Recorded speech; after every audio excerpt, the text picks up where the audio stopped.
আপনারা দেখছেন হলদিবাড়ি টাইমস। পাঠানপাড়া পল্লী যুব সংঘের পরিচালনায় ছত্রধর বসুনিয়া চ্যাম্পিয়ন ও বাণী Basunia runners junior football league কাম নকআউট ফুটবল টুর্নামেন্টে চ্যাম্পিয়ন ময়দানপাড়া 7 স্টার।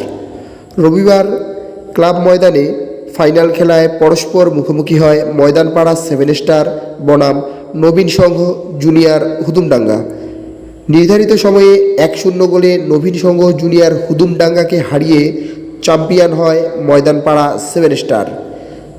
টুর্নামেন্টের সেরা খেলোয়াড় নির্বাচিত হয় ময়দানপাড়া 7 স্টারের দীপ রায়।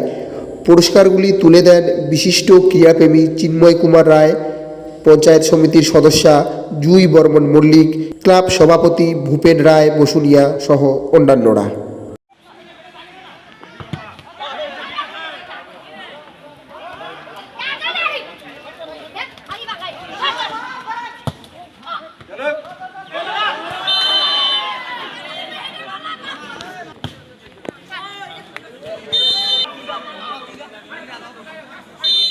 সামনে বল